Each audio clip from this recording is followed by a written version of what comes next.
When I'm walking down the street. I do want to say to Doni and many of you in this room that over a very long career in this city, all of you have helped me and my colleagues tell the truth and to try to tell. I may not look like you and you me, but my head up. I'm South Carolina, so I just. What does this event mean to you, Miss Peggy Moss? Oh, my heart. Happy 20th anniversary. My heart is about loving up on my sisters. Do you know what it feels like to have your sisters in the room? Done. And dare to be different and unique. I'm gonna be the best me I can be by letting His glory shine through. I am beautiful, I am blessed, but not just what you see in the flesh. I'm free from people, free from myself. The doctor lived next door to the janitor to the reverend and the lawyer. We were together. Now we get so high and mighty that you create stress for your society because you don't like poor black folks either. That's a health problem. Get yourself together so I can stop being taking care of geriatric people and get back to pediatrics. I thank you, Doni, for all you've done. Let's keep doing it all the more. Letting His glory shine through. Dare to be you, dare to be me, dare to be different and unique. I'm gonna be the best me I can be by letting His glory shine through. And I dare you, I dare you, I dare you to be you. First name's Doni, last name's Glover. In it, the winner for the long haul, baby. We're with the one and only Quida, Chancey, my Spellman sister. Good morning to you. How you feeling? Hey, hi, hello, Doni. Hi, Black News USA. I am good. I am up. You see, I got my big hair. It's spring. Spring has sprung. The If blooming you got big is hair than what I blowing. got. I can give you some. I got a little bit to spare. What they call them, the Beijings.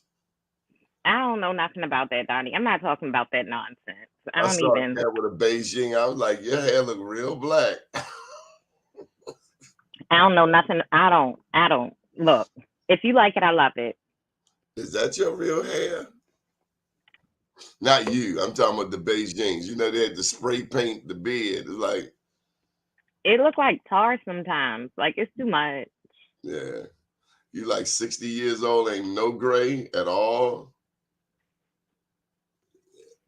Look, if you like it, I love it. Hey, Tampa. That's Michael Randolph. That man is the first one to sign in every day. And there's Naja. Naja, if you want a code, just hit me up. I got the thing right here. Naja hit you in the middle of Thanksgiving dinner. I need a code. I'm just pulling a lot. That's Naja from the land of Kush. You eat vegan? I do. I am not a vegan, but every now and again I participate in a meatless Monday or but I've always liked like veggie meals. Like I'll take a big old salad over a burger most days. 30 minutes. So Naja, she's on a bunch of stuff. She's a native New Yorker. She's a native New Yorker. What part of New York is she from? The Bronx. The Bronx, Boogie Down Bronx. I have a friend there that has a condo. Yeah, I've been to the Boogie Down Bronx. I've been there. I was there. You know, I was born in Manhattan though. Oh, okay. Is that a little more upwardly? It might be. I don't know, but you know, I read Baltimore. You bring up New York more than I do. Any ghettos in Manhattan? Probably. I mean, Harlem. Harlem is in Manhattan. Once upon a time, it was a ghetto. I mean, but you know what gentrification is. Hey, listen, you know how that works. We do not get me cut. I did not say that, Harlem. No. But I was in the Bronx once, and they took me to Co-op City. Mm-hmm. They took me to Co-op City, and I was like, "Oh, these projects! Oh my God, the whole mood changed." And I was like, These are not projects. These are condos. Okay, my bad, boo. Right, because they look real. They look different. They look different than our condos. They look different. It's that's why you need to travel. That's why I encourage people to travel, because the culture, like we say the projects, we say Latrobe Homes, we say Perkin Homes, we speak truth to power, right? Like those are public housing entities. And Oh, when it comes down to it, what do you say? Hold you down. Oh, yeah, see? Yeah, I see it. I see it. Yes, Smalltimore Homes. See, we out here. But the point is the culture of the different places. Like we call it like we see it. It is the house subsidized. Then we consider it like the project. But it doesn't have to be called that. We can change the language. She says you know her. I probably do, Miss Naja Wright Brown. And she said she was born in Manhattan too. She said she was living in the Bronx at some point. Right, because at the end of the day, New York City, I know we lived in Queens at some point. We lived in Newark, which is New Jersey, not necessarily New York, but they're all right there. It all does. What's up with Newark? Now Oh my God. They're gentrifying Newark as well. My father grew up there on Prince Street in the hood of the hood. And we went back to visit and what we used to call the projects, or not even the projects, but like the housing that we lived in. They done put up fences around it. It's like a whole gated community. It's a different vibe. They're redoing all the schools right there in Newark, redoing the paves of the roads, new sidewalks, new trees. I have one question. Do they have bike lanes? They do have some bike lanes. They do have some. That means that we are not welcome back. They do have some bike lanes. So why do you feel like that is unwelcoming to us? It's a signal that the white people are coming. Oh, well, I mean, we're 12% of the population. They're going to be everywhere we are leaving. I mean, if we choose to do so, right? Like, are you saying that we can't afford any of the gentrification? We can't stop any of it? When they come back, at least those people who are part of that effort, they seemingly have no expectation, no interest in bringing us back. Yeah, that's a good point. Housing, affordable housing instead of subsidized housing. This is Brandon Baines. Brandon, we had a wonderful conversation, and he and his partner are interested in taking the Joe Mann's Black Wall Street Award to the next level. I love that. And I'm willing to step back, give up the reins. Because if we're not passing the ball, then what are we doing? We hogging the ball. What's the point? We're dribbling the ball, and the clock is running out. Right. All that to the side. My Spellman Innovation. Sister. We're going to get into Smalltimore Homes, but having a daughter and now a granddaughter, and then maybe even a second granddaughter. Tell me about Spellman. How did you get to Spellman? Tell you about Spellman. So I grew up knowing that I was going to go to Spellman. My mother went to Spellman, so we're a legacy family. My niece will probably go to Spellman. My godmother lived in Atlanta at the time, and so you had home cooked meals when you were there? Yeah, I had family that had moved down there. I had aunties that were there and cousins. My grandmother who lived in Brooklyn most of my life in Starrett City, she moved down to Atlanta a few years after I was at Spellman, and now she has a home down there. But a lot of my family is basically migrated to Atlanta.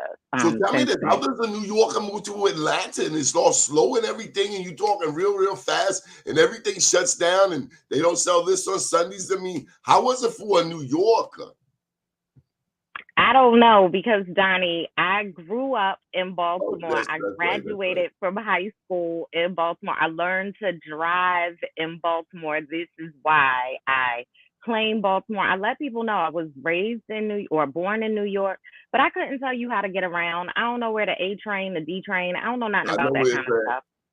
Like I just need to be like, let me just put it where it ain't where you from, it's where you at. When I was in Atlanta, I repped Atlanta. When I'm in Baltimore, I rep Baltimore. I mean, wherever I am, it's my hood. I'm tribal, baby. The native Atlantans that lived around Atlanta University, they didn't seem to really appreciate us Morehouse brothers. And then, not all of the Morehouse brothers are the same. Some of the Morehouse brothers can actually walk through West End.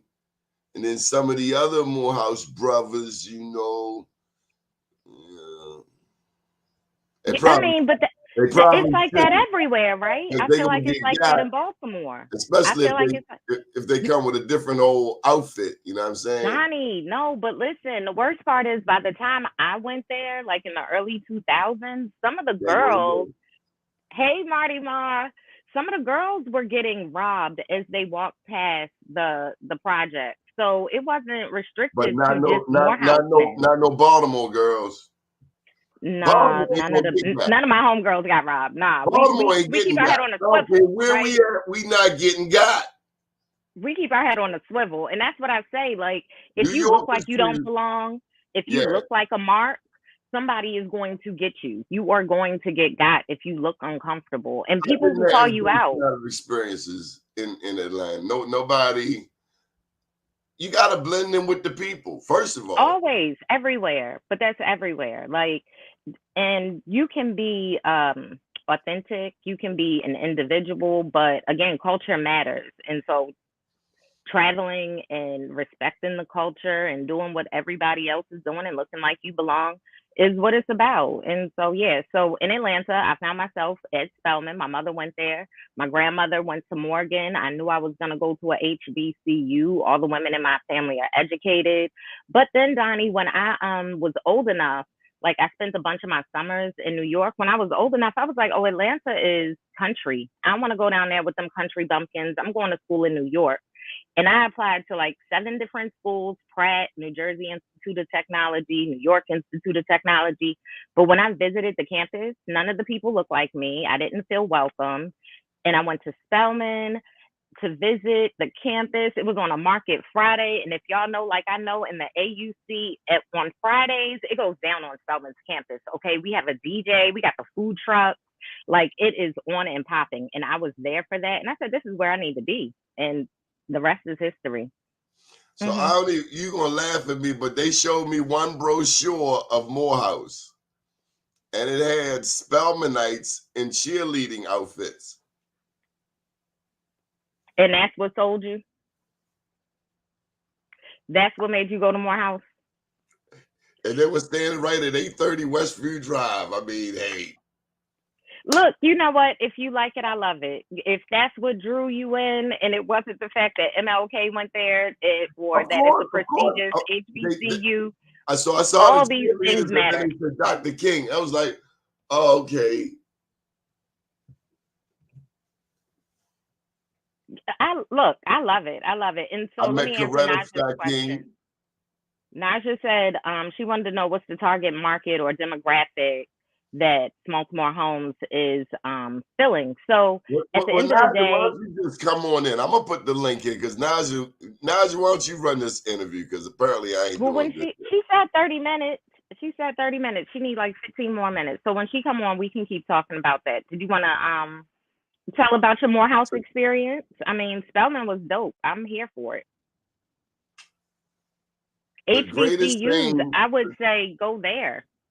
Whatever that looks like. Go ahead, Donnie. The greatest thing I experienced was, besides meeting Coretta, I saw Edwin Moses, but it was the Nile Valley Conference. And any serious history student can appreciate the Nile Valley Conference. Craig Talley and I were talking about it a couple of days ago. So this brought in Ivan Van Sertima. It brought in Chika Diop, or at least he was listed, but he didn't actually make it, to my recollection. That was 30-some years ago. I remember my roommate was a history major, and I was like, come on, roommate. I don't put his name out there because I would hate to hear him crying. I can't believe you said my name. I was like, come on, roommate. His name was Leo. Come on, roommate, let's go to the Nile Valley Conference. He said, man, I ain't going to that. Now, we lived off campus, so I was every bit of a 45-minute walk from campus. And sometimes I could catch the bus, and sometimes I had to walk. Plus, the bus went around. It wasn't like you going straight up and you make a left. No, the roads in Atlanta were laid by cows. I hate you. That's what it looked like.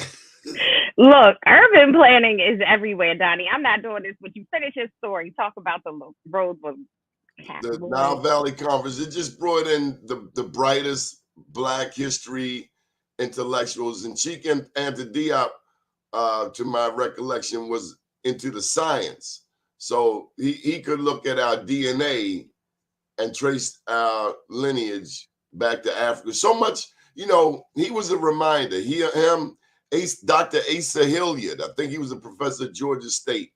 And I got to put a shout out to our history professor at Morehouse, Dr. Leroy Davis from the streets of Washington, D.C., Vietnam veteran. But Dr. Davis and everything we learned from him was all about us knowing our history to the extent that we would not ever allow someone else to tell us our history, because that's what America does. You're Black and you're Native American. Wait a minute. Suppose I'm Native American and Black. So then some people will tell you, well, you can't be Native Americans because Native Americans came from Asia. Well, some did. But if you look up Luzia, Luzia, down in Brazil, you find that she's 12 to 14,000 years old, and she walked across the southern tip. And if you trace back our DNA, special thank you to my Morehouse brother, Robert Scott, you'll learn that the oldest DNA, go look it up, that's deoxyribonucleic acid. The oldest DNA on the planet goes back to Namibia, to the San Bushmen. And you can picture the San Bushmen by thinking of Nelson Mandela. Do you notice how his eyes are like that? So we'll meet a Black person whose eyes are like that, and we'll say, you have Chinese eyes. Wait a minute. If you older than the Chinese have your eyes. So that's what Morehouse was about. Empowerment. Dr. Leroy Davis was not big on corporate America, although it is important that we understand corporate America. And you think of Robert Smith. It's so much bigger. Right. No. And I'll add to that, Donnie, like to your point, Smalltimore Homes, we find housing for folks who are unhoused. And that is not where money is. But I have to be mindful that this is a capitalistic society. So if I'm not participating in the capitalism, much like, let's be clear, much like in the 1600s, when slavery is what ruled the world, everybody had to participate in it. So when they show us the kings and the queens that were selling their people or their enemies, we have to understand that, one, slavery was different, like for Africans in the way that American and British culture has made it. Like British, we Spanish, weren't torturing folks. Portuguese, the Belgians, the Germans. All of it. But everybody had to participate, right? And that's how our Black behinds. They didn't have to. They chose No, to. But Donnie, no. Let's be real. Don't forget the Arab. Let's be real. If we don't participate in capitalism today, what happens? You end up being homeless. You don't have to participate in trafficking people. So what? So if you were not, how do you think that these people made money? Tell me how you think they survived. I want to share with you this one tidbit of history that will change the entire complexion of the conversation. Christopher Columbus, 1492. Before he got in the ship to come across the water, who financed his mission? It was Queen Isabella and Ferdinand. of Okay. Spain, and it was also the Portuguese. Christopher The Columbus, Spaniards and the conquistadors. Yeah. the Spanish and the Portuguese. So Christopher Columbus was actually a shyster because he was taking money from both of them for his trip. Okay. For 800 years up until that point, what was going on in Spain and Portugal?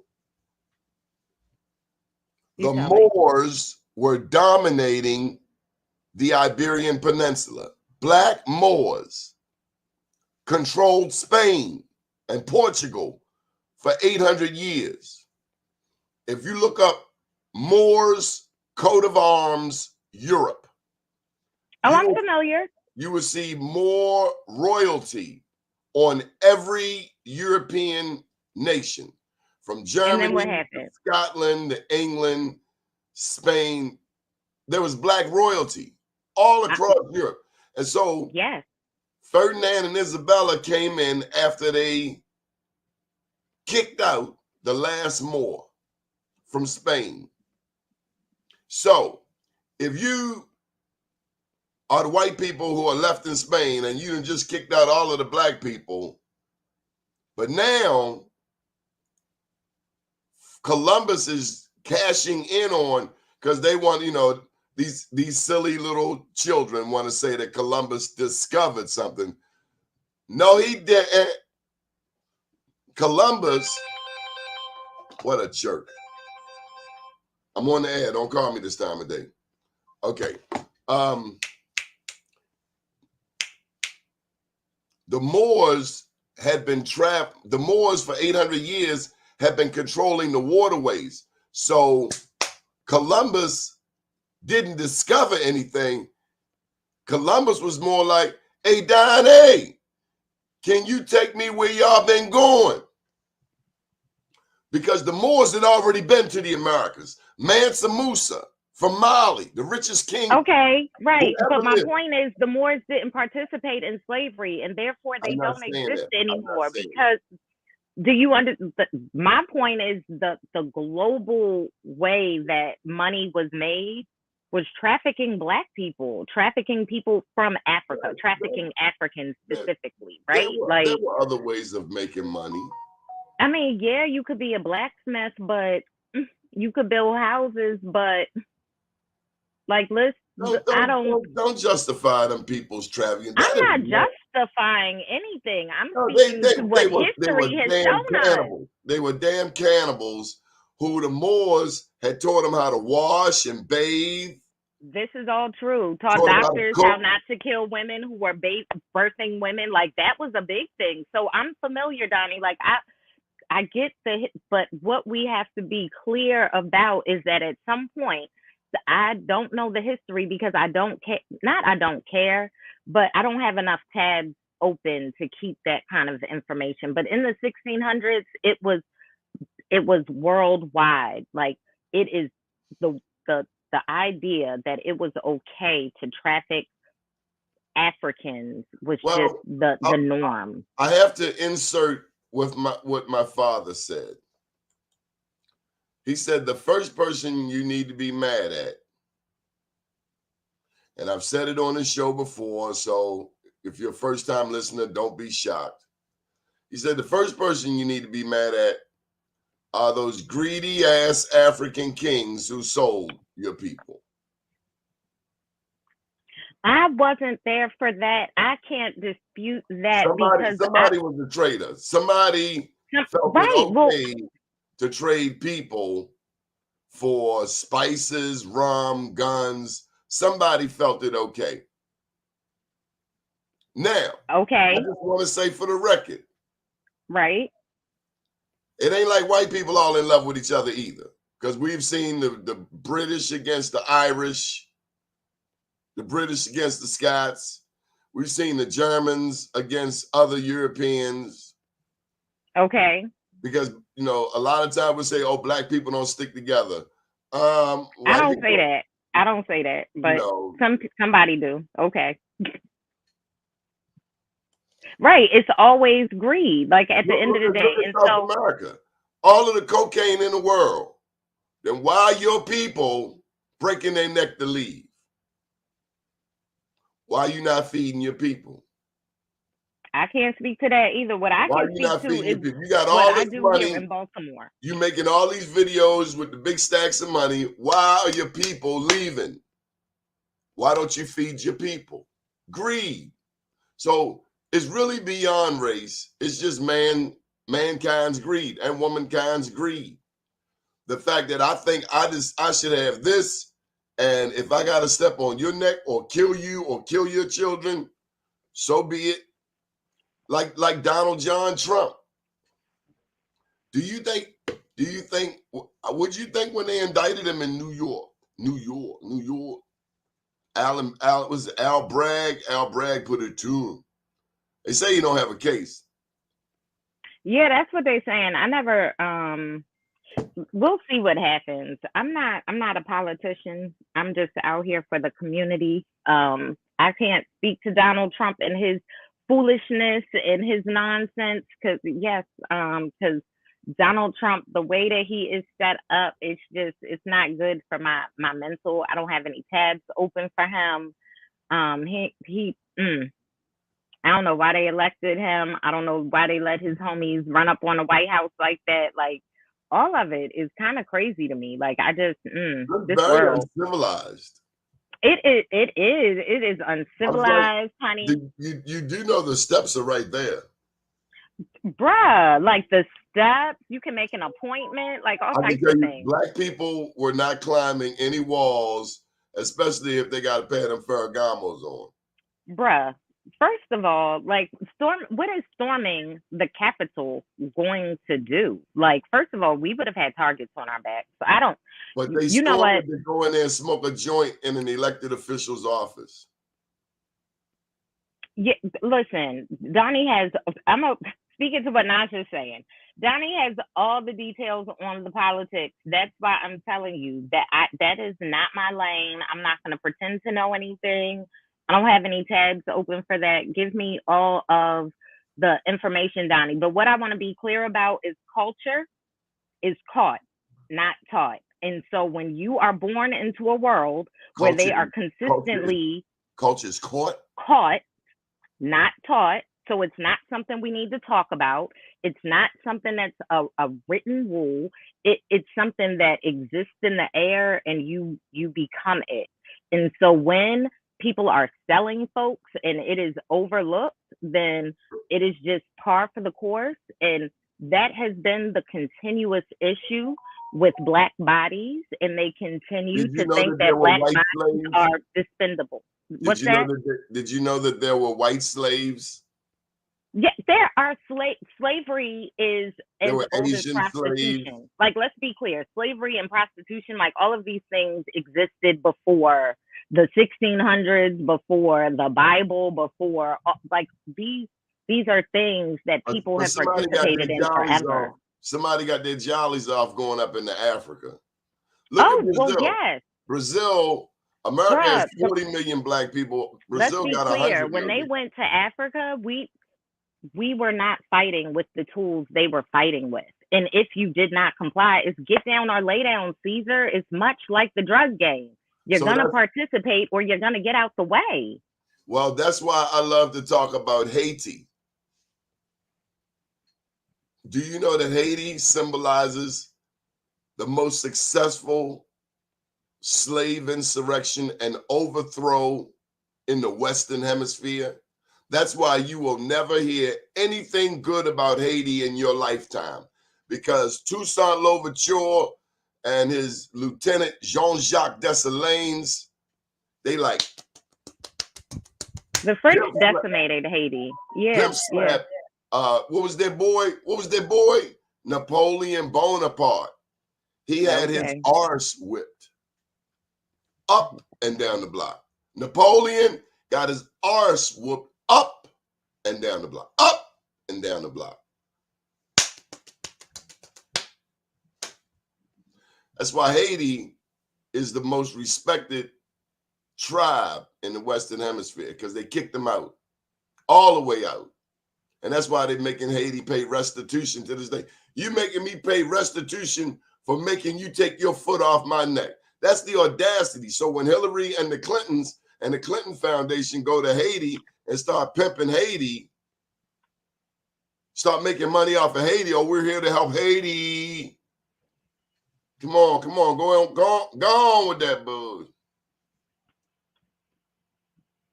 Not just right. Like it's all about power, class, controlling people, capitalism, the greed, the money. Like it doesn't matter who's being harmed or what type of trauma is continuing or what type of But nobody even cares. That's what I don't understand. You got black grandmothers, black mothers putting their breasts in a white baby's mouth. But then you gonna tell that same black person they can't drink out the same water fountain as you. That's a part of the psychosis that comes right, with, because it's not a mental illness. It's like intentional oppression. it has become mental illness. I think racism is a mental illness. I think, so the way you feel about me saying that folks had to participate in slavery is the thing about this being a mental illness. Like, y'all are choosing this. Y'all are choosing to behave this way. Like, you benefit from it, and I don't know. I question the mental illness want to say of it. we're the royal family. Well, hold up. Y'all was having sex with your own cousins. That's not royal to who? Like what? Where? Who said? Why? I mean, okay, and royalty and what? So what? Like, who cares? Many of the Africans. So if one tribe beat another tribe, then who was a princess and a queen today, she's now a slave. A lot of us have royalty in our lineage, but we've been cut off from 400 or 500 years of our history. When I first got to Africa, I remember telling this man in Tanzania, I'm the first one from my bloodline. I'm sorry, folks. I'm on the air, Kenny. Why your phone not on silent though? I apologize. I just thought everybody that knows me know that we're, and these people have been on my show. Richard, Kenny, they've been on the show. Kenny. Well, Donnie, if they like me, they might think of you at about 9 o'clock. Anytime that I want to text you, it's about 9 or in between 9 and 10, and then I have to remember to text you later because I know you are on air. So you trigger the 9:30 thoughts, bro. You do no harm. In my book, I was telling a very special lady just last night how you have come to Sandtown. You have helped us clean up. You have helped us pick up needles off of the playground. You have advocated. You weren't in a rush. You weren't scared. We have people who represent this area from a political standpoint who are afraid of our neighborhood. There are people who say, oh my God, you live where Freddie Gray got killed. Oh my God. And it's like, you really haven't even been here because we really have a beautiful neighborhood. But that's the power of the media. And that's why we do this whole Black USA thing. Right. Media is a beast. So again, culture is caught, not taught. So when you treat people like animals, they behave like animals. You treat people with respect, they often start by giving you respect back. So I show up in places, whether they're black, white, male, female, Indian, purple, green, gray, he, she, they, them. I don't care. Like, we here to build community. I don't care what that looks like, but folks need housing.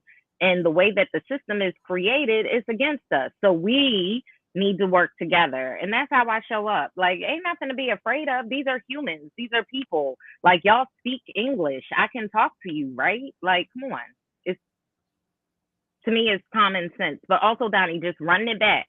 Going to an HBCU and learning about the African diaspora and how that has impacted the way that the world operates today, I think that is very helpful to folks, especially those who were raised in America, where the history is revised and it's all these white saviors that were influenced by Black folks that were rewritten or never even mentioned in history books.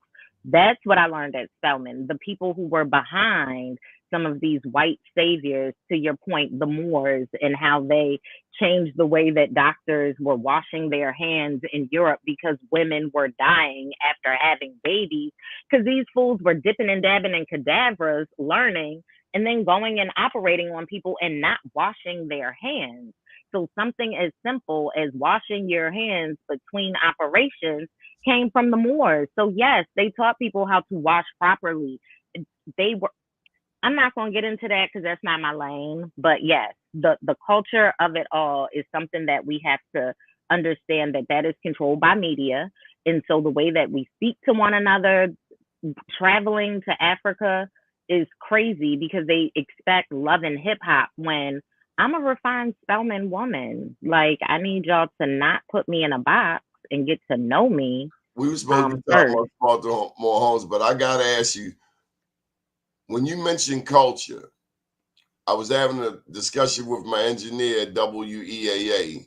He recently went to Dubai, and he said that they know us by, they might call the dudes Jay-Z or call the women Beyonce.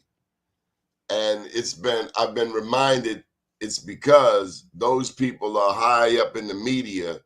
Oh, that's been the case. I have a problem with, if the only thing you know about Black America is Jay-Z and Beyonce. Donnie,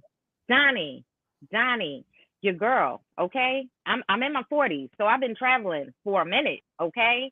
I've been to over 20 countries, and often, first and foremost, they're always like, y'all Black folks together must be a rap group.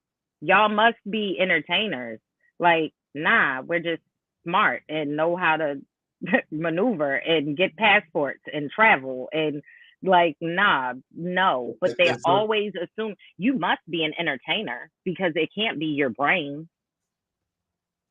What song I sing? I can't sing. I'm not here for your freaking entertainment. Like, nah, I'm here to enjoy and embrace the culture. That's a part of what we are up against, the media imagery. And so when we do get our superstar athletes, and God blesses them with money that their mama's mama never had. But that's all they expect from us. That's my point. I read a story just yesterday about a cat 2 years out of the NFL and he broke. Went from 31 million to zilch. Give me 1 million. Give me $500,000. I'm going to show you how to work that money. 31 million and broke. Somebody should be kicking it. He should get his ass kicked for at least 3 years. I mean, well, here's the thing. Just because you amass wealth, you don't learn how to be financially intelligent. Just because you amass wealth. He wanted to be Jay-Z. What is that? What the hell is that? I mean, it's something to aspire to. That's why representation matters, right? So if what he sees is Jay-Z and that looks like success for him because nobody in his block is looking like success, so be it. But then we also have to understand that Jay-Z, Diddy, Beyonce, they all have teams. They're not doing this by themselves. They have a whole accountant. They have lawyers. They have attorneys. Like, those are the things we need to recognize, that those are a part of the foundation.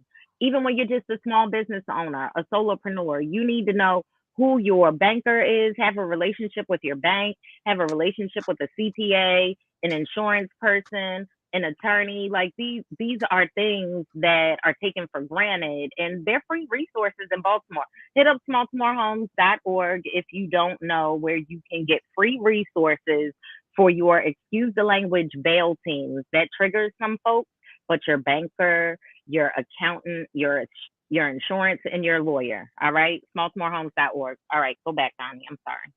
No, I like it. Good. Let's put up. Do you have a plug? Can you put your plug up, your Smalltimore Homes? We have more comments today. I need to bring you on more often. Oh, you said that's not it. Take that down. I'm sorry. What did you say? I got energy today. I need to be on more often. Donnie, don't get smart. No, I said don't get smart. We're getting hits from everywhere. Dr. Eric Holmes, Brandon Baines. So let me tell you what you and Brandon Baines have in common. You're both in the real estate. Brandon is doing projects in both Atlanta and Baltimore and probably in between. and he understands real estate. Keith Klingscale said once at a Black Entrepreneurship Weekend that you get rich between 3 areas that you can get rich in: media, that's my field; banking; real estate. Media, Okay. banking, real estate. Let me speak to all of those. Real quick. I don't have a book yet, but I'm following in Donnie's book footsteps. One day, go ahead, plug the book. One day I'm gonna have a book. Boom, go ahead, put it up to the let them see. Hold on, there we go. Unapologetically Black, getting tongue tied. But I have been featured in some books, and when people feature me, I shout them out and represent them. But yes, I get paid to speak, even though I don't have a book yet. So boom. Okay, real estate, you already know, Smalltimore Homes, but before Smalltimore Homes, Xavier Estate, Real Estate Solutions. I have a boutique real estate firm. I invest my retirement funds from my previous life. I was an IT everything. I did all the things. Started the website, ran all the things. But that's the past life. We're never going back to corporate America.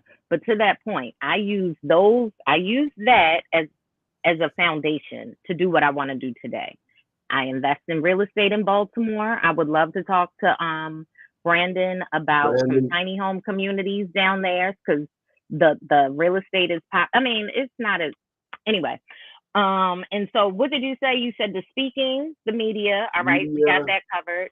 Real estate, banking. Oh, banking. Okay, so I'm not a banker, but my retirement funds is what I use to invest in properties. So I can be the bank for a particular job if it, if my budget affords it. So in a few cases, like I fund deals. And so I'm not the bank, but I can be a bank, and other people can do that too. So instead of you putting your money in, or in addition to, I'll say in addition to, but for me, and instead of you putting your money in the stock market, I put my money in real estate and invest in other small developers that are doing stuff right here in Baltimore. So that's something that I coach people on privately. I get paid to do that though, but community work I do for free. I show up and clean up with Donnie and do whatever needs to be done, because I have that privilege. Like, it's a privilege for me to be able to do that, because I suffered through corporate America, but also I was smart enough to do what needed to be done. These fools don't know me as Quida Chancey. They know me as LT Chancey, because I recognize bias. Like, all of these are things that are a part of my story and will be in my book. But, I feel like those things are knowing how to speak about yourself. For anybody that's listening, if you can articulate, your story, your path, your testimony, people will pay you, because so many people are lost and just trying to figure it out. So I'm gonna leave that alone. Thank you, Donnie. Oh, thank you. So many thoughts come to mind. Black people have privilege too. Yeah. Yes, and then going to Spelman, that's a privilege. Like, folks love to tell me that Spelman is not a real HBCU, and why would they say that? Right, it's supposed to be a compliment. Like, Spelman operates like a private white institution, and this, that, and the other, as if Spelman is aspiring to be a private white. No, Spelman is a historically Black college for Black women, but other women. I've never heard that before. Listen, that's because, Donnie, I need people to understand. I show up like scratches, bruises, whatever. I show up as I am. And so people don't cartel what they want to say when they're speaking to me, because I want the real. Like, tell me exactly what you're thinking, because I need to know where your head is at. And so people are comfortable with telling me the craziness, and I get told craziness all the time. So let's show them something that they're not expecting. Can you tell us how how you finance your customers' micro homes? So that's something that we're working on. But what I can say is, for me, Yes, it is a privilege to be featured on Black News USA from Naja in the comments, but I will speak to this. The micro homes are funded by the community. So I show up in communities where there are already tents. And I say, yo, so who allows these tents to be here? Does the community know you? And let me speak to someone who lives in the community, is paying taxes, does have a phone, somebody that I can communicate with to make sure that these people are going to continue to be supported and have wraparound services. And so at that point, we find out if the community does continue wanting to support them. And what I mean by community is not that one person whose number I got. Like now we're door knocking. Now, okay, all right, Pharaoh, I hear you. But now we're door knocking and we're talking to people about there's about to be a little pop-up situation over here of micro shelters. What can you do to participate, or are you against it? Like, come to these listening sessions, at least 3, at most 10, so that we can get everyone's buy-in. Because at the end of the day, some of the work that I do, we're not finding out who owns this land. We're not getting permits. We're creating homes for people who are living in tents, and living in tents that's stupid to me. That is something that people do for fun on the weekend. It is not what we should be doing full time, and it should not be acceptable. But like I said, culture is caught, not taught. So we have been seeing these damn tents all my life, and at some point, people think it's okay for folks to be living in tents. So getting back to the money, because that's what matters, right? After I'm speaking to communities, I'm talking to them. I'm telling the people, this is what lumber costs now. This is how long this is going to take. And generally speaking, it takes us about 3 weeks to do a 8x8 shelter. We need at least 20 volunteers to show up each time. I bring the tools and we do what needs to be done. And then the community continues to maintain that situation. And I go on to the next thing until in the next 5 years, the plan is to acquire some land. I'm looking at an individual parcel now for just a demonstration plot. I'm going to need to raise between $30,000 and $50,000 for that. But this is a community organization. Smalltimore Homes is a nonprofit organization. The money is coming from the community and or some big funders that Doni might send my way. So that's where we're at. And I hope that answers your question. Doni, you still on mute because Pharaoh was he was getting right with us. What is gap financing? Gap financing is when that's kind of what I would do. But gap financing is when I go to Fulton Bank, and Fulton Bank is like, this is a dope idea, but how do these people going to provide, like you are providing housing for folks who are unhoused, who don't have a job, who may not have skills? How is this going to work? The gap funding comes in when like I approach an Able or a Weinberg or a Brandon Baines, and I'm like, hey, I need $100,000 to offset the cost that they're looking for. They want me to show them. Can we take that up a denomination like $100 million? I mean, let's get to the millions. Okay, I was okay, and if we need that 100 million, so the whole project is 100 million, but I can only get 80 million from the Weinbergs. That 20 would be gap funding, and that gap funding that could be community development, that could be grants, that could be private equity from a Donnie Glover, that could be anything. But the gap funding is what the traditional banks won't provide, and what my clients also can't provide. It's filling in the pieces where people are like, girl, how you gonna make this work? This sounds like a crazy idea. Yes, hello, Miss Naja. I'm gonna mess Doni up. This is your show. I ain't supposed to be on here. Look, and then he done fell off. He plays so much. I'm like, this is your show, man. Like, I'm just asking questions. I met you. I don't know if you remember. We were at. Of course, I remember you. Don't start. Like, that was the first time I heard about. I'm like, yo, this is so cool. And then now, you got people getting into the tiny homes. As a matter of fact, our social media manager, she's in the tiny home now, and they've been moving state to state. So it's amazing to hear about this industry. That's why I asked about the target market and the demographic, like, because it's incredible. It's for everybody, but it's for everybody. So to your point though, Naja, like my idea now is I've been working with the unhoused because that's who needs it the most. But it's bigger, like LGBT youth can have their own village. Right. Seniors can have their own village. Right. Mothers and children, solopreneurs, all of these individual marketed folks who can have a community where they feel welcomed and warmed and all of it. So I can't afford to put the houses right there now, but I'm building community in your Pigtown, in your West Baltimore, and talking to people like, hey, what is it that you want your green space, your community, your village to look like? Because I'm going to start with y'all. I'm not going to Baltimore City to talk to them just yet because I need to know what the community wants. This isn't a gentrification plan.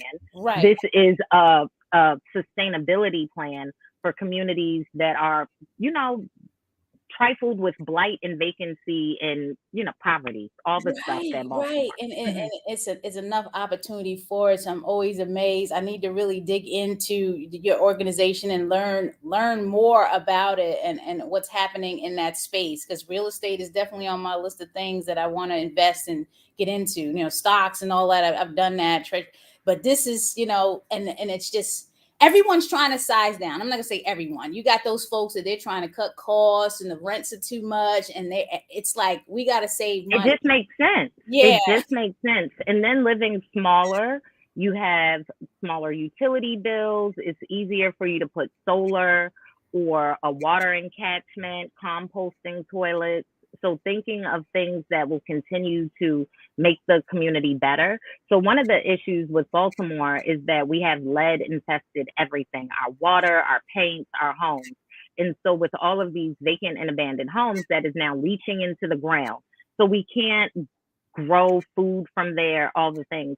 But I can show up and say, hey, if this is something that you want to start to repair, maybe we can plant some mushrooms.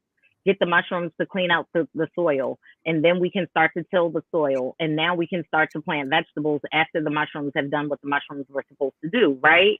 So just starting small. You might not want to house people who are unhoused, but no, you might want a community garden or a beautiful green space or a community mural. Like Smalltimore Homes are just showing up to fill in the gap so that communities can continue to move forward without waiting on gentrification to take us over. We gotta get some of your material down at the Vegan Soul Fest, either on the table or get you down there or something like that. Because yes, we gotta. So you know Nicola Norman. Nicola's my good homegirl. She's participating in Vegan Soul Fest. If you don't know her personally, her thing is Garden of Nicola. Oh, but okay. You should come to. Yeah, I know you do. Yes, that's what I'm saying. The same Nicola I think you're talking about. She worked for Land of Kush for a little while. She probably did. I did not know her when that happened, but probably. Oh, look at that. Brandon, how are you? I remember. Oh, so wait. Yes, Brandon. So do y'all know my sister? I'm gonna just go ahead and put. Center. Y'all know Tamia Chancey? Do y'all know Tamia Chancey? That's my sister. Okay. Donnie, we'll it's August 19th to the 20th, and we ain't charging $100 a day and all that. So, you know, we're at 7,000 tickets sold already since October. What? So we're hoping we really get to 10,000 tickets. We're talking about sold. Nothing has been given away for free yet. We working with the community on that. We're going to try to bless them over there. But right now, 7,000 tickets have been what sold. Community? Cherry Hill, since it's going to be at West Covington Park. You know, a lot of the issues we had last year because the budget was so high and we had to pay bills. Ticket prices were high and we weren't getting the grants we needed to fund. We're trying to make this the official vegan food and music festival in Baltimore. National. We got people coming nationally, like from all over. Wait, is there like a space that I can park the first tiny home? Because I got a 20-foot tiny home on wheels that would be real cute. I think you should. I'm gonna send you the link. Let's that might be I'm gonna send you the link. We're gonna have to take over that parking lot because that park is too small. So yeah, we really working on the expansion plan for this. I don't think we're gonna be able to be there next year because when I saw 7,000 tickets sold, I'm like, whoa, we ain't even in August yet. That's beautiful. Donnie, you better come this year. We gave you a VIP ticket last year. I ain't see you.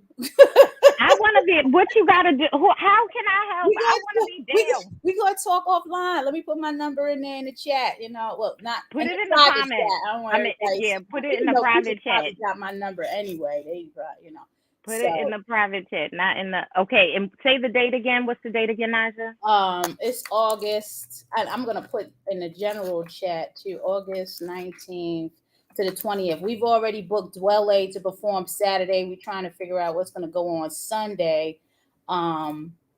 And the website is vegansoulfest.com. So I'm just saying, city was mad at us. They didn't feel we represented the city last year, but it was a beautiful event for everybody. What do you mean they feel you didn't represent the city? Like what? People's like the ticket prices were high, and not that it was intentional for us to do that. It's just the budget. Our budget used to be one thing when it's a community fest. As soon as we brought it up, and COVID didn't help. I'm like, yo, why is this thing crazy like this? And then we had that management team, so you got to pay for that and deal with all of those. It was crazy. Now we get things in place, and it's like budget's still high, y'all. We looking for sponsors. Get them tickets right now. Tickets are funding this festival. Ticket sales are funding Vegan Soul Fest right now. We have one presenting sponsor, Better Food Foundation. We're gonna shout them out. They are paying for Dwell A, for everything for Dwell A to be here on Saturday. Full band 1 hour performance. We need another headliner for Saturday, or we need some resources. Please contact me. We need to blow it out this year at Vegan Soul Fest, 10,000 plus strong. Coming down on South Baltimore and let them know Baltimore is representing that area. We over there, in there. I love that. Yes. Show up and show out, y'all. Oh, it's going to be crazy. Okay. It's going to be crazy. I might have to come over to... Donnie, you better use them tickets. You didn't even show up last year. I'm going to get them.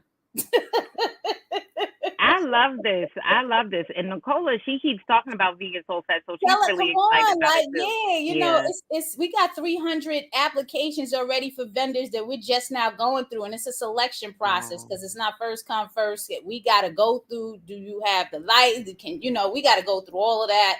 So we've sent out 70 contracts so far. So we got 30 more we can send, but people got to pay. If you don't pay, you ain't booked. Sorry. So you got to pay. You got to have the right permits. You got to have your food care, all the stuff, y'all. Don't show up shorthanded. Show up ready to do business. Yes, please. You got to pay for your spot. I'm not holding no spots. We're not taking down payments. We got bills to pay. Big bills. So you big bills. Big bills. Donnie, are you gonna come on and close us out? What you doing back there? I know, right, Donnie? I'm just looking for a code. I'm looking for a code. My show coming on at 11. I'm not fond of taking butt whippings. I can drop off. Sis, man. I can drop off. You can kick me out because this is sis show. I wouldn't dare. This is what this is about. It's about us. It's about community journalism. It's about us putting the messages out there. So, and Brandon does have some he's got some great DJs. Oh yeah. Yes, please, Brandon and Donnie. I gotta get you on my show because you gotta talk about what you're doing. Have you ever heard of Stop, Shop, and Save? Oh yeah. Oh, that's Brandon's granddad. Right. That's where I know. Brandon. Sponsor. They got some vegan products in there. They holding the vegan milks and cheeses and all that stuff. Want you to know, Mr. Manhattan, that constitutes an automatic plug for blackusa.news. Okay. And bemorenews.com. Now, let me also say thank you, Naja, for your years of support of bemorenews.com, and also your husband, Mr. Gregory Brown, and also your daughter, who is a legacy entrepreneur, Miss Pia. Oh, yeah, she's 11 now. We're blessed to be open, Donnie. It's been a struggle, man. She's a black belt. She a black belt? Man, I'm trying to get her back in there. You know what I'm saying? She gonna So, go Naja, there. you're saying it's a struggle. How can people help besides coming to buy food? How can The people restaurants, yo, man, like the cost of running a restaurant is very expensive at this time. I'm really blessed that we are still open because labor, operating expenses, taxes, food costs, and we're one of them black businesses. We staying open. It's not like we closing this day and we these out. Greg refuses to close any hours and any day. He don't care how high the costs are going. I'm like, we gotta do something, yo. Right, We're gonna be in a right. tiny home in a minute. Like, No, you're not. No, you're not. You're going higher and higher. thank you for Look, that, Donnie. Quida, you mentioned, I think you mentioned bail, that every business ought to have bail. Mm-hmm. That's a banker, Yes. an accountant, insurance, and a lawyer. Bail, Yes. BAIL. We got all of those. They ain't giving us no money though. So No, but that's what some of these businesses need to start with because they don't have those and they'll come to apply to your thing and they didn't do their food safety course and they don't have a business bank account and they trying to do business out here. And it's like, you need to have these things. These are barriers, but they need to be addressed, right? Like you have to participate in these barriers in order to make money.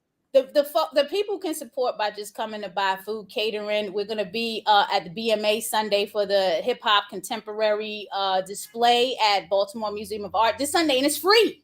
It's free, What? so go there Sunday. Sunday what time? Food.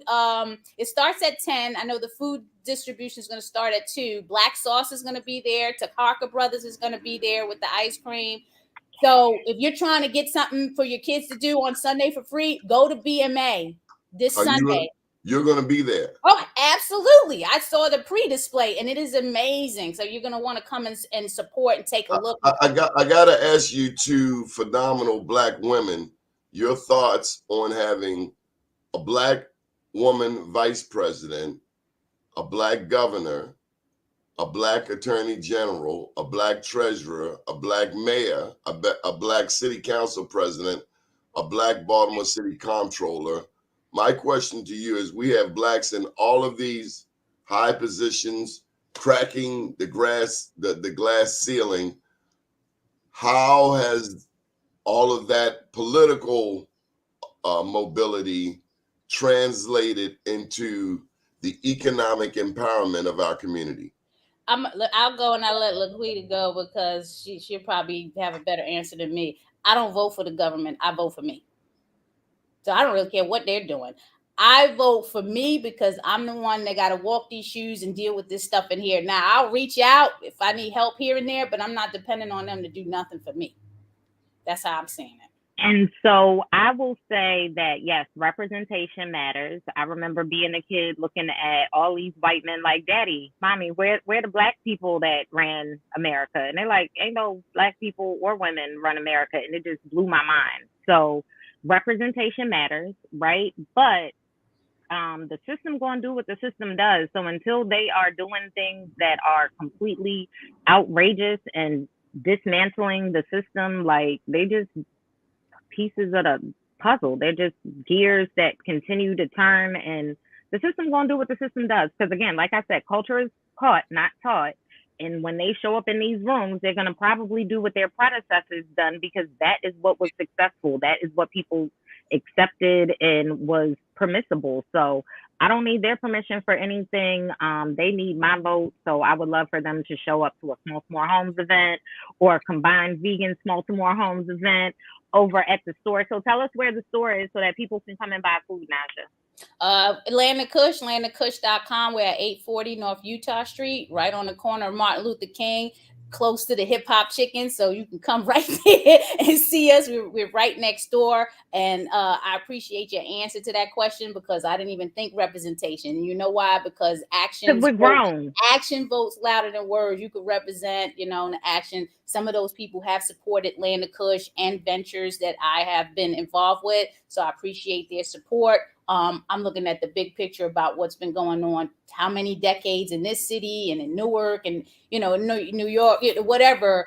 Just it's too many poor people and too many people leaving out. Like, what are we doing about that? Okay, here's the second question.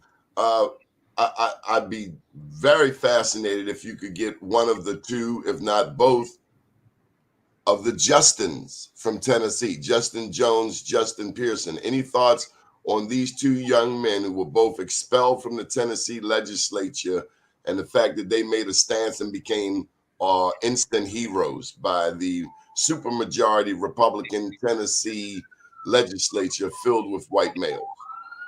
So we're amazing. Yeah, I get We're slaughtered in politics with Donnie, so I'll pass that on to you. again, it's not my lane, but all we need is the access. All we need is the opportunity. Like the fact that they were ousted is why they're being saluted and celebrated now. So the system is going to continue to do the BS that the system does. And so I'm glad that whoever reinstated them went through what it needed, did all the things to support them.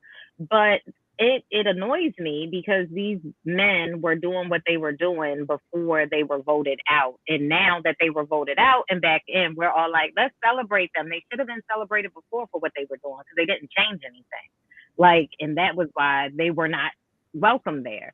So the system is going to keep doing what the system does, and they're going to keep putting out the little, not the little black guys, but the people that are there to shake up the system. So that's my problem with it, that they're being celebrated because they were ousted. Like, give them their flowers. Like, celebrate people while they're doing what they're supposed to be doing when they're doing it, not after they suffered some trauma and bled all over the damn place. It's so backward. I can't. It's too draining on me. I have my own problems, so it's really sad. So I got to be my own bank. I got to follow in that direction so that I can help more people get to where they have to go.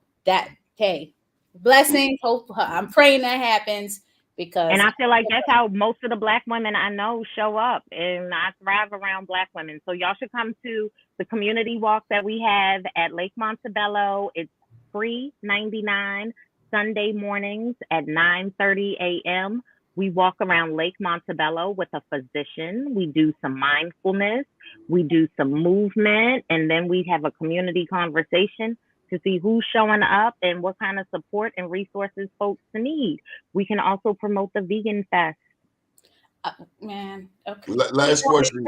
Perfect. Last question. What are your thoughts on the upward mobility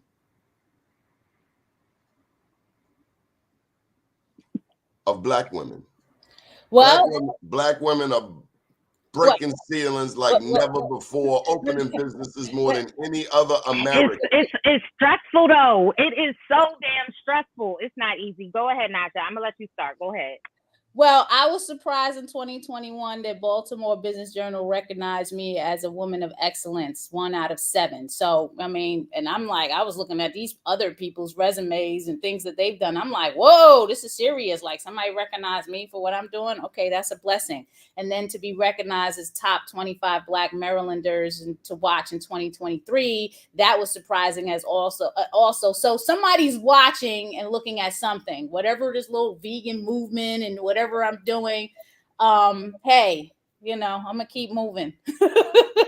Yes, if you like it, I love it. And the upward mobility of Black women, I feel like for about maybe the past 5 to 10 years, we've been the most qualified demographic or the most educated demographic. Like, so many Black women have doctorates, but yet we are still being paid less than white men, generally speaking, less than white men, Black men and white women, to be completely honest. So the upward mobility, Black women make less than Black men. I mean, yes. So many Black men being incarcerated, is that a fact? When we're talking about the IT field that I came from, I would have to work until August of this year to make what a white man made last year. I would have to work until, what was it? Not June, May of this year to make what a Black man made. And then I think white women are right behind or right next to Black men. Either way, I hear what you're saying, Donnie, right? But the statistics of it all is not matching the education and the awesomeness of the Black women that I know. So it's still very uneven. It's like everybody gets a participatory award. Like, I don't know how to put it, but Man, I could I get see paid it. more. I don't even get paid enough. So, I don't, Atlanta Kush don't pay me. They can't afford it. And then my nonprofit, I'm probably making a fifth of what I should be making as an executive director. What do you need, Naja? I need grants. I need money. It's I could strategize and grow. I mean, I help grow Land of Kush. I help grow projects that I'm working on. Now I'm growing this nonprofit, Black Veg Society. I need funding. I need money. Like when I say 1/5, I'm working more than full time and getting a little 25,000 a year. There's ADs 85, 100,000 to like I'm working too hard, but because I love what I'm doing. I'm not It's gonna be concerned done about that. anyway. You know what I'm saying? And like I said, Land of Kush can't pay me no more. We broke. Well, you kick out some great food. Can you just list some of the items on the menu, starting with the vegan ribs? Oh my God. So my husband is a self-taught chef. Shout out to Chef G Brown. Homemade barbecue sauce. It's a sweet barbecue sauce because there's two types, smoky and sweet. We got a homemade sweet barbecue sauce on the barbecue ribs. Curry chicken. We have award-winning crab cakes. We have the collard greens. We make our own cheese for our mac and cheese, baked mac and cheese. We have things for everyone. If you're a raw foodist, the live kale is a winner. Love the live kale. We have fresh smoothies, fresh pressed juices, and then we employ from within the community. So you're not going to come up in here and see people and they're all going through trauma, so we could use some of that help too. We employ people second chance. You don't got to check the box, none of that stuff. You just got to be willing to serve customers and be here. Well, see, this is what I'm saying. Considering that's why I love Black women. I'm sorry, go ahead. Listen, Quida, considering all that she's doing, including working with young people and people who have returned. Just young, old, the old too. All the people. All the people. Well, so my question, Quida, is like, given all of these Black elected officials, nobody has looked at, oh, wow, we should invest in Land of Kush. We should invest in Smalltimore Homes. My point is, I've worked personally to help these people get into office, but we as a community have to develop our ask. Actually, we need to say, if you want my support, this is what we need from you. We need these things. We need a memorandum of understanding with the Black business community, but we can't do it after the election. You got to do it before the election, before they even get in. But Donnie, I hear you. We have to organize, right? And so we're all in community, right? But if all the Black women are doing all the things and filling in all the gaps, and as you said, the Black men are either right there next to us or incarcerated, who is showing up to tell us how to organize? Like, we got to go to work. We got to make money. We got to pay bills. We can't. I have some people for it's a privilege to show up. Fine. I really don't have time, and I've been called down there, and I can't. I'm so bad. I don't have I can't go down there and testify and do all this type of stuff that people. I just don't have the time. Leaders of a beautiful struggle. They do a great. That's what they do. I can't do that. I'm busy. We trying to pay bills over here. And so that's what I think we need to figure out. How do we pay people to show up to give their opinion? Like that's what we need the politicians to help us to fund. Because people can't show up for free. They can't show up if it's not a meal going to be offered. They can't show up if it's not additional resources. Like people need to get paid for their opinion, regardless of if they actually want to hear it or not. But this is the problem. Like, how do we get people to show up and choose to come to the community to organize? Because we got to have conversations to organize. Like I said, when I show up to communities, we need to speak to them 3 to 10 times. And a lot of the people are like, we don't have time to come to any of these things. And it's like, but I need your feedback. Yeah, but we have to figure it out. To go to every damn happy hour, every damn concert. And I get so tired. The politicians think they have us pegged. They give an event, they put out some fried chicken and some watermelon and a popping DJ. Don't do that. That's why you don't really see me at that stuff, because I don't have time. I really don't, and I love that. I don't have time We to love go to a these party. stuff. We love a party. We are the best party attenders in the world. I can't even make it. Like, But we don't go to a can't. PTA. But you know the party I went to when CIAA was in town, and D Chase and them had the thing at the power plant. I went to that party because I was in the house. Because it was my birthday. That was it. Yes, you got to celebrate yourself. You got to celebrate yourself at some point. We party way too damn much, and our biggest ask is a bigger venue for a bigger party. We need to own some damn real estate, and we need to move some of these pieces and stop playing ourselves short.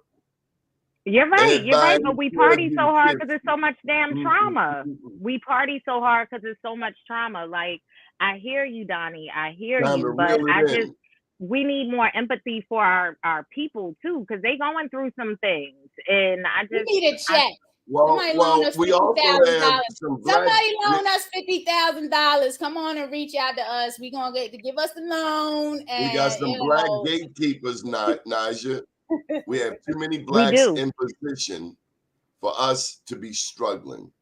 There are black people who are in position, and they may need to be taken out back to the woodshed to get a little checkup from the neck up to remind them that to whom much is given, much is required. The services, the rent we pay for living, that if you aren't helping be a part of the solution, then you're part of the damn problem. And that little job you got in Annapolis, the City Hall, it's only 4 years, boo-boo. Mm-hmm. My name's Donnie Glover, and this has been The Morning Show. Good morning, world. Nice seeing you all. I need that code. Thank you, Donnie.